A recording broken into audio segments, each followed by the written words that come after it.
हमारे पिताजी ने हमारे लिए क्या किया? आज ही सुनते हो। राहुल को कंपनी में जाकर टिफिन दे आते हो क्या? क्यों? राहुल आज टिफिन लेकर नहीं गया? सरल राम ने पूछा। आज ही राहुल की कंपनी के चेयरमैन आ रहे हैं, इसलिए राहुल सुबह 7 बजे ही निकल गया और इतने सुबह खाना नहीं बना पाया था। ठीक है, दे आता हूँ मैं। सरल राम ने हाथ का पेपर रख दिया और वो कपड़े बदलने के लिए कमरे में चले गए। पुष्पा बाई ने एक ऊंच आवाज छोड़कर राहत की सांस ली। सरल राम तैयार हुए, मतलब उसके और राहुल के बीच हुआ विवाद उन्होंने नहीं सुना था। विवाद भी कैसा? हमेशा की तरह राहुल का अपने पिताजी पर दोषारोपण करना और पुष्पा बाई का अपने पति के पक्ष में बोलना। विषय भी वही, हमारे पिताजी ने हमारे लिए क्या किया, मेरे लिए क्या किया है। मेरे बाप ने ऐसा गैर समझ उसके मन में समाये हुआ था। माँ, मेरी मित्र के पिताजी भी शिक्षक थे, पर देखो उन्होंने कितना बड़ा बंगला बना लिया। नहीं तो एक ये हमारे पिताजी अभी भी हम किराए के मकान में ही रह रहे हैं। राहुल, तुझे मालूम है कि तुम्हारे नाना घर में बड़े हैं और 2 बहनों और 2 भाइयों की शादी का खर्चा भी उन्होंने उठाया था। सिवाय इसकी तुम्हारी बहन की शादी का भी खर्चा उन्होंने ही किया था। ये सारे जवाबदारियां किसने उठाई? क्या उपयोग हुआ उसका? उनके भाई बहन बंगलों में रहते हैं। कभी भी उन्होंने सोचा कि हमारे लिए जिस भाई ने इतने कष्ट उठाए उसने एक छोटा सा मकान भी नहीं बनाया, तो हम ही उन्हें एक मकान बना कर दें। एक क्षण के लिए पुष्पा बाई की आंखें भर आई। क्या बताएं, आपने जन्म दिया पुत्र को, बाप ने क्या क्या मेरे लिए पूछ रहा है। फिर बोली, तुम्हारे नाना ने अपना कर्तव्य निभाया, भाई बहनों से कभी कोई आशा नहीं रखी। राहुल मूर्ख जैसी बात करते हुए बोला। अच्छा वो ठीक है, उन्होंने हजारों बच्चों की ट्यूशन लेती, यदि उनसे फीस ले लेती तो आज पैसों से खेल रहे होते। आजकल के क्लासेस वालों को देखो, इम्पोर्टेंट गाड़ियों में घूमते हैं। ये तुम सच बोल रही हो, परंतु तुम्हारे पिताजी का तत्व था ज्ञान दान का पैसा नहीं लेना। उनके इन तत्वों के कारण उनकी कितनी प्रसिद्धि हुई और कितने पुरस्कार मिले, उसकी कल्पना है तुझे? ये सुनते ही राहुल एकदम नाराज हो गया। क्या चाटना है उन पुरस्कार को? उन पर संस्कारों से घर थोड़ी ही बना के आएगा। पड़ी ही हैं, धूल खाते हुए कोई नहीं पूछता उनको। इतने में दरवाजे पर दस्तक सुनाई दी। राहुल ने दरवाजा खोला तो सरल राम खड़े थे। पिताजी ने अपना बोला तो नहीं सुना।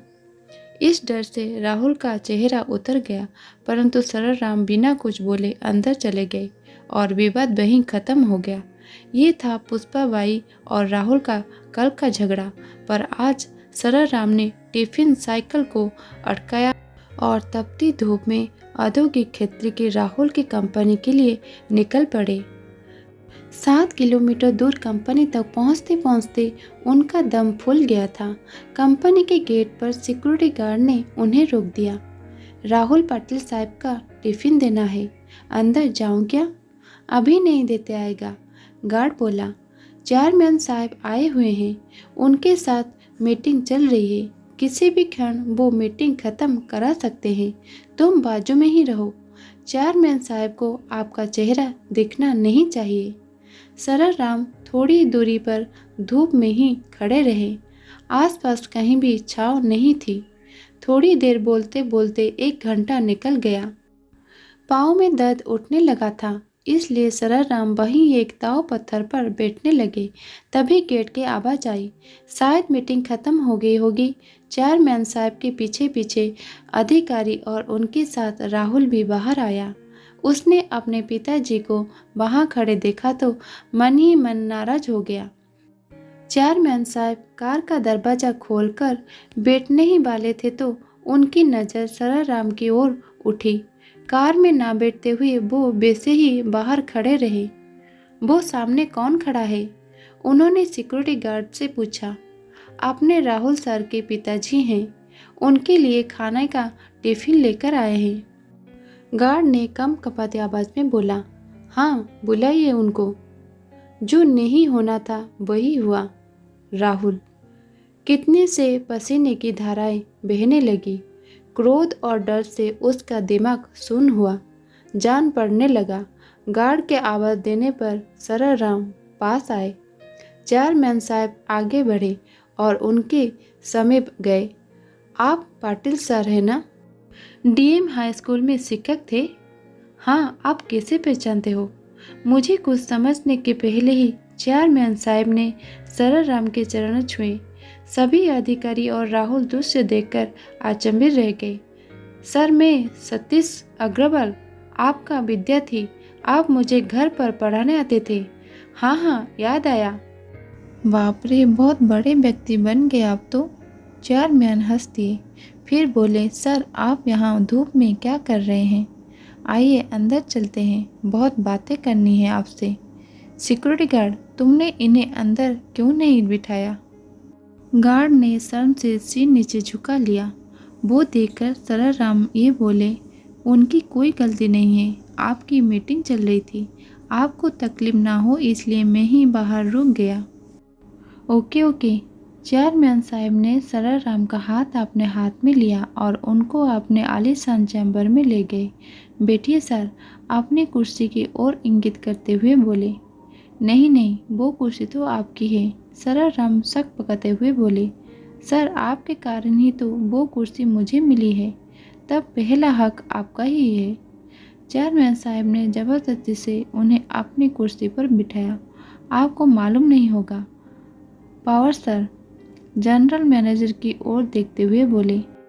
पाटिल सर नहीं होते तो आज ये कंपनी नहीं होती और मैं मेरे पिताजी के अनाज की दुकान संभालता रहता। राहुल और जीएम दोनों आश्चर्य से उनकी ओर देखते ही रहे। स्कूल समय में मैं बहुत ही डब्बू विद्यार्थी था। जैसे तैसे मुझे 9वीं कक्षा तक पहुंचा गया। शहर की सबसे अच्छी क्लासेस में मुझे एडमिशन दिलाया गया, परंतु मेरा ध्यान कभी पढ़ाई में नहीं लगा। उस पर अमीर बाप की औलाद। दिन भर स्कूल में मौज मस्ती और मारपीट करना, शाम की क्लासेस से बंक मारकर मूवी देखना, यही मेरा स्ट्रगल था।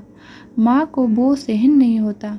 उस समय पाटिल सर कड़े अनुशासन और उत्कृष्ट शिक्षक के रूप में प्रसिद्ध थे। माँ ने उनके पास मुझे पढ़ाने की विनती की, परंतु सार के छोटे से घर में बैठने के लिए जगह ही नहीं थी, इसलिए सार ने पढ़ाने में असमर्थता दर्शाई। माँ ने उनसे बहुत विनती की और हमारे घर आकर पढ़ाने के लिए मुंह मांगी फीस का बोला। सर ने फीस के लिए तो मना कर दिया, परंतु अनेक प्रकार की विनती करने पर घर आकर पढ़ाने को तैयार हो गए। पहले दिन सर आए। हमेशा की तरह मैं शैतानी करने लगा। सर ने मेरी अच्छी तरह से धुलाई कर दी। उस धुलाई का असर ऐसा हुआ कि मैं चुपचाप बैठने लगा। तुम्हें कहा था। राहुल, पहले हफ्ते में ही मुझे पढ़ने में रुचि जागृति हो गई। तत्पश्चात मुझे पढ़ाई के अतिरिक्त कुछ भी सुझाई नहीं देता था।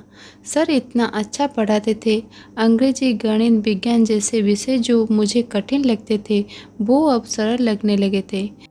सर कभी आते नहीं थे तो मैं व्यग्र हो जाता था।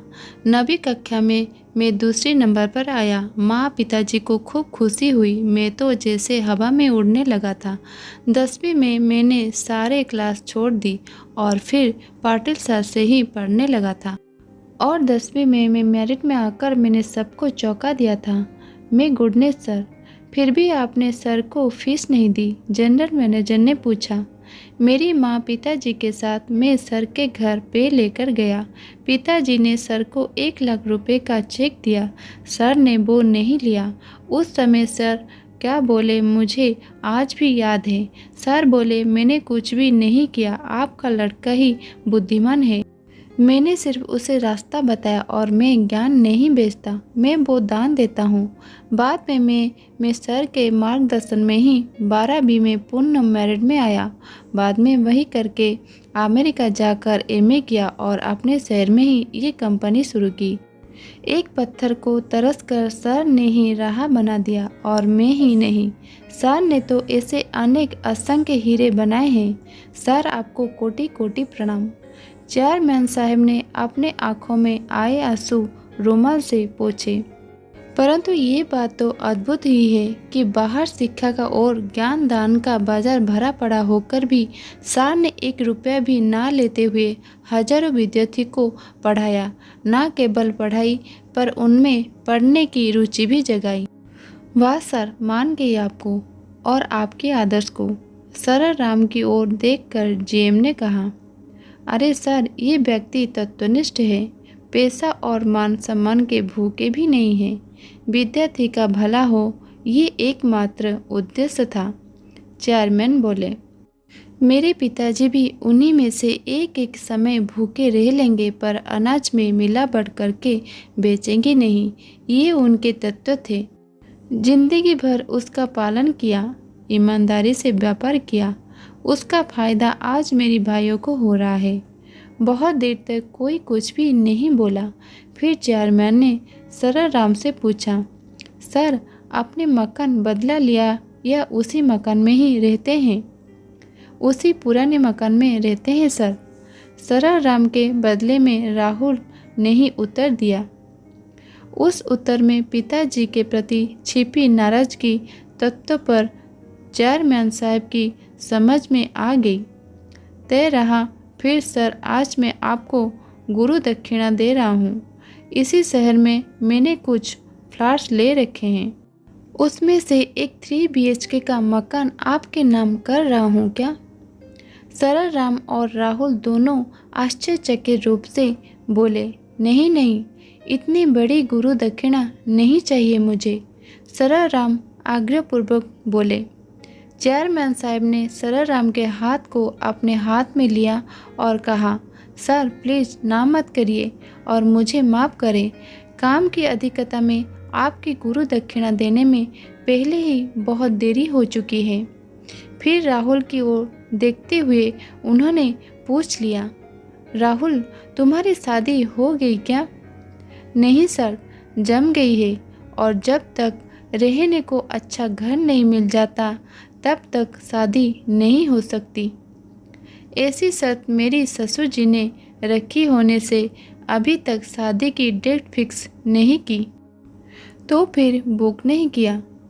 चेयरमैन ने फ़ोन उठाया और किसी से बात करने लगे। समाधानकारक चेहरे से फ़ोन रखकर धीरे से बोले, अब चिंता की कोई बात नहीं है। तुम्हारे मैरिज गार्डन का काम हो गया। सागर लंच तो मालूम ही होगा। अरे सर, वो तो बहुत महंगा है। अरे तुझे क्या पैसे चुकाने हैं? सर के सर विद्यार्थी सर के लिए कुछ भी कर सकते हैं। सर के बस एक आवाज़ देने की बात है। परंतु सर तत्वनिष्ठ हैं, वैसा करेंगे भी नहीं। ऐसे लंच का मालिक भी सर का ही विद्यार्थी है। उसे मैंने सिर्फ बताया, सिर्फ हॉल ही नहीं तो भोजन सहित संपूर्ण शादी का खर्चा भी उठाने की जिम्मेदारी ली है उसने, वो भी शोर सुखी से। तुम केवल तारीख बताओ और सामान लेकर जाओ। बहुत बहुत धन्यवाद सर। राहुल अत्यधिक खुशी से हाथ जोड़कर बोला, धन्यवाद मुझे नहीं, तुम्हारे पिताश्री को दो। राहुल, ये उनकी पुण्य है। और मुझे एक वचन दो राहुल, सर के अंतिम सांस तक तुम उन्हें अलग नहीं करोगे और उन्हें कोई दुख भी नहीं होने दोगे। मुझे जब भी मालूम चला कि तुम उन्हें दुख दे रहे हो तो ना कि केवल इस कंपनी से लात मारकर भगा दूंगा, परंतु पूरे महाराष्ट्र भर के किसी भी स्थान पर नौकरी करने लायक नहीं छोड़ूंगा। ऐसी व्यवस्था कर दूंगा। चेयरमैन साहब कठोर शब्द में बोले, नहीं सर, मैं वचन देता हूँ, वैसा कुछ भी नहीं होगा। राहुल हाथ जोड़कर बोला। शाम को जब राहुल घर आया तब सर राम किताब पढ़ रहे थे। पुष्पा बाई पास ही सब्जी काट रही थी।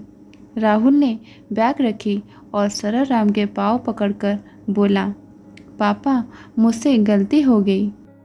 मैं आपको आज तक गलत समझता रहा। मुझे पता नहीं था पापा, आप इतने बड़े व्यक्तित्व हो।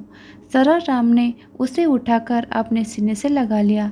अपना लड़का क्यों रो रहा है, पुष्पा बाई की समझ में नहीं आ रहा था, परंतु कुछ अच्छा घटित हुआ है, इसलिए पिता पुत्र में प्यार उमड़ रहा है। ये देखकर उनके नैनों से भी कुछ बूंदे आंसू बह आई। दोस्तों, जीवन में कभी भी कोई कष्ट ना मिले, ऐसी व्यवस्था एक पिता ही करता है। कृपया आप अपने पापा को समझने में इतने वर्ष मत लगाना, समय से पहले समझ जाना, क्योंकि हमारे पिता हमारे बारे में कभी भी गलत विचार नहीं रखते। सिर्फ हमारे विचार उनके प्रति गलत होते हैं, जो हमें समय निकल जाने के बाद एहसास होता है। इस दुनिया में एक पिता ही ऐसा होता है जो अपने संतान को अपने से सदा आगे ही बढ़ते हुए देखना चाहता है। जब किसी चीज़ की इच्छा रखते हैं तो उसे सबसे पहले पिता ही पूरा करते हैं। अनुशासन का दूसरा नाम पिता ही होता है। अपने पिता का सम्मान करें और उनकी विचार का सम्मान करें। वीडियो को अंत तक देखने के लिए धन्यवाद। कहानी कैसी लगी कमेंट करके ज़रूर बताएगा। वीडियो पसंद आई हो तो लाइक शेयर करिए और चैनल को सब्सक्राइब करिएगा। मिलते हैं और एक कहानी के साथ, तब तक रहती हूँ नमस्कार।